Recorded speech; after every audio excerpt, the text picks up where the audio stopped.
চাকরি শেষ। এই কলার কান্ড কাটলাম আমি জাগ দিমু 2-3 দিন বাদে পাইকফু খামু বাস দুধ নিয়ে এসে দুধ দে এই চা খামু গো। আসসালামু আলাইকুম, আশা করি সবাই ভালো আছেন। তো আজকে আপনাদেরকে আমার বাগান এবং বাড়ি, আমাদের সোনের ঘর যে একটা বাড়ি আছে, আর সেই বাড়ির যে বাউন্ডারি আছে এর ভিতরে কি কি আছে এগুলো আপনাদেরকে ঘুরে ঘুরে দেখাবো। তো যে দেখতেই পাচ্ছেন এখানে যে জবা ফুলের গাছ লাগিয়েছি কয়েকদিন আগে। এটা হচ্ছে গাঁদা ফুল। তো গাঁদা ফুলের 4টি গাছ নিয়ে এসে লাগিয়েছিলাম, গাছগুলো সতেজ হয়ে গেছে, তাজা হয়ে গেছে। আর এখানে দেখতে পাচ্ছেন আছে সবেদা গাছ। এই গাছটি হয়তো শর্ট ভিডিওর মাধ্যমে আপনারা দেখতে পেয়েছেন। সবেদা গাছটা আমি নিয়ে এসেছি। সবেদা গাছের আমার অনেক ছিল যে আমি এক সময় সবেদা গাছ গাড়বো, কিন্তু গাছ সবসময় পাওয়া যায় না, সেদিন পেয়েছি তাই নিয়ে এসে লাগিয়েছি। আর ইচ্ছা আছে আমি এর ভিতরে, এই বাউন্ডারির ভিতরে সব ধরনের গাছ আমি লাগাবো। তো এই দেখতে পাচ্ছেন এই যে এখানে মরিচের গাছ, মানে বিন্দি মরিচের গাছ, আর এখানে 2টা লাউয়ের গাছ লাগাইছি। এখানে 2টা শসা গাছ, এখানে যে বেগুন গাছ, বড় বেগুনের গাছ, মানে বাড়ির উপর যেগুলো গাড়া যায়, অনেক লম্বা লম্বা গাছ হয়। এখানে যে ফুল বাগান বিলাস, এই গাছটাই আমি 1 বছর আগে নিয়ে এসে গাড়ছি, কিন্তু গাছটা মানে আনছিলাম খরার সিজনে, বড় হয় নাই। দেখেন এই যে সিম গাছ। তো এই যে এখানে দেখতে পাচ্ছেন এই যে কদরের ছোট্ট একটা জাংলা দিয়েছিলাম, এখানে ফুল ফুটে আছে। তো আজকে এই জাংলা দেখবো কোথায় কদর ধরছে। এই দেখেন এই যে ছোট্ট কদর ধরে আছে, এই যে অনেকগুলো জ্বালা ফালাইছে। তো ওরে বাবা, এখানে তো কদর দেখতেছি বড় হয়ে গেছে। শোনো আমার আম্মু, এদিকে আসো তো। কি হয়েছে? এই যে এখানে কদর বড় হয়ে গেছে, চোখে দেও নাই? চোখে তো কদর মনে হয় দেখতে দেখতে অনেক বড় হয়ে যায়, বুঝছো? আমি কদিন আগে দেখছিলাম, মানে এই বাবা, এখানে আর একটা, এই যে ওরে বাবা, এ তো মানে আর 2-3 দিন গেলেই খাওয়া যাবো না। নেন, এই যে বড় হয়ে গেছে, জালি হয়ে যাবো। এই সময় তরকারির যে দাম, আর তুমি বাড়ির উপর তরকারি থাকাকালীনে তাও তুমি দেখো না। ও, শুনলাম এই কদরি বলে 50 টাকা 40 টাকা কেজি। হ্যাঁ, আর আগে কিনে আনছিলাম, দেখলে না, 50 টাকা কেজি। এই যে আর একটা এখানে, এত কাছে আম্মু আমরা দেখি নেই। এই যে নাও, এই দেখো কত জ্বালা ফালাইছে, দেখছো? ওই যে একটা, ওই দেখো কত বড় মা। এই যে একটা, ওটা পারো? এটা অবশ্য বেশি বড় হয় না, একদিন পরে তুললে ভালো হবে। ওই গাছে মানে অনেকগুলো, দেখো ওই গাছে তো আমি 3-4 দিন ধরে কোনো খোঁজ খাস নিই না। আরো মনে হয় ওতে গাতে কোয়ানে আছে কি সমাচার। তো আলহামদুলিল্লাহ, আমরা কিন্তু আলহামদুলিল্লাহ নতুন গাছ থেকে তুললাম। এই গাছের কদরে পর্যন্ত আমরা খাই নেই। আলহামদুলিল্লাহ, আল্লাহর নিয়ামতের শেষ নাই। দেখছেন এই অবহেলিত একটা গাছ পড়ে আছিল, আমি তো শোনা আমার বাবাকে জাংলা দিতেই দেব না। দেওয়ার পরে দেখেন কতগুলো কদর ধরছে। এই যে এই পাশে দেখেন, এই দেখো, দেখছো? এই যে অনেক জ্বালা ফালাইছে, অনেক জ্বালা। যদি এই জ্বালা ধরো যে 4-5 দিনের মধ্যে যে বড় হয়ে যায়, মানে খাওয়া শেষ করতে পারবে না। ওই পাশে আরো 2টা দেখতে পাচ্ছি বড় বড়। তাহলে উঠাও, যাও নিয়ে আসি তাহলে।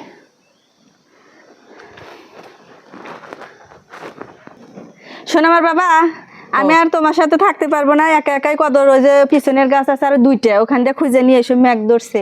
ওই যে বাড়ির মধ্যে পাতা পড়ছিল, ওইগুলা ঝাড় দিয়ে সব ছড়িয়ে দিছি আজকে। আচ্ছা যাও তাহলে, আমি ওই দিক দিয়ে দেখি 2-1টা আছে কিনা। ওই দিক দিয়ে আরো বেশি থাকার কথা। ডালা কি নিয়ে যাবে? ডালা রাখো, আমি এমনি হাতে যদি পাই তুলে নিয়ে আসি। তো বাড়ির পাশে যদি আপনার এক্সট্রা জায়গা থাকে, তাহলে সেই জায়গাতে যদি যে কোনো গাছ, ফলের গাছ হোক, সবজির গাছ হোক, যদি লাগিয়ে রাখেন, তাহলে আমি মনে করি যে আপনার জন্য উপকারী হবে। তার দৃষ্টান্ত প্রমাণ আমি নিজেই। এই দেখতে পাচ্ছেন, এই যে এই দেখেন কত কদর ধরে আছে। এই যে দেখছেন, এটা কিন্তু একটা মানে ড্রপতারের সাথে লেগে আছে।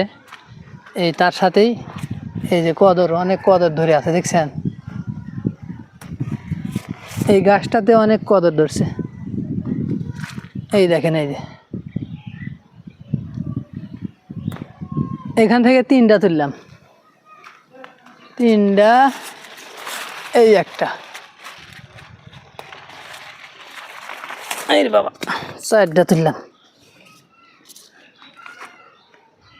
দেখেন বাড়ির পাশে আলগা জায়গা থেকে এই যে সবজি তুললাম কত, এই দেখেন এই যে কত দূর পর্যন্ত ছায়া গেছে এই গাছটা, আর ওইদিকে এই যে গাছে উঠছে। আর দেখেন এই যে এইখানে কি সুন্দর একটা মরিচ গাছ। এই মরিচ গাছ যে আমাদের কত উপকার করে মাঝে মাঝে তা বলার আর শেষ নাই। কারণ এই একটা মরিচ গাছ যখন ধরেন ভর্তা করার একটা মরিচ থাকলো না, কিংবা পান্তা ভাত খাবো সেই মরিচ থাকলো না, আমরা এই গাছ থেকে নিয়েই খাই। আবার তরকারি এক সময় মরিচের দরকার, শর্ট পড়ে গেছে, এইখান থেকে তুলেই খাই। তো এর কথা আর কি বলবো। আর দেখেন এই যে তাল গাছ, আমার অনেক শখ ছিল একটা তাল গাছ লাগাবো। আলহামদুলিল্লাহ তাল গাছটাও মোটামুটি ধীরে ধীরে বড় হয়ে যাচ্ছে। শোনা মা, কি করো? তোমার বাবাকে দেখে ভয় পায় মানুষ। এই যে কদর, তুমি তো পিছনেও দেখতেছি খুব ভালো। এর আগে 4-5টা তুলছি, আবার এই যে 2টা নিয়ে আসলাম, ওই নগা ছাড়া পারা গেল না। আজকে সব মিলে 1 কেজির উপরে তা তো হয়েছি। নাও এই যে নাও নাও নাও নাও, তাহলে যাই গে। যাইবে। এই যে আরেকটা জিনিস তুমি তো দেখোই না, এই যে আমাদের যে সর্বি কলার কান, এই ও হো, দেখে দেই দেই দেখো, তাই তো কলা না বাড়তে হয়ে গেছে। কলা দেখি কাছে নিয়ে এসো, এখানে আসো। দেখি আম্মু তোমার জন্য কলা আমরা নিয়ে আসি। আমি যাইবো। এই যে কলা দেখছেন। তা আমি যে একটা কথা বললাম যে বাড়ির পাশে যদি কোনো জায়গা থাকে, যে কোনো জিনিস লাগায় রাখলে দেখবেন যে পরে ওই জিনিস কাজে লাগিয়ে দিব। এই যে কলার গাছটা লাগাইছিলাম, একটা পুয়া লাগাইছিলাম মাত্র, ছোট কলা, একটা থেকে 4টা 5টা 6টা 7টা কলা গাছ হয়েছে। আর এই যে এখানে দেখছেন কলার কান হয়ে গেছে। যাই হোক, তাহলে আর এই কলার কান রাখা যাবে না, ছোট হোক তারপরেও সর্বি কলা তো অনেক মজাই হবে যদি পাকে। তা আমি কানটা কেটে নিই। আচ্ছা আম্মু দাঁড়াও। এই এত ছোট কান আর কি করবো, এই যে এই ছোট নগা দিয়ে ফ্যাস মারলি কেটে দেয়, বুঝছেন। হ্যালো শোনা মা,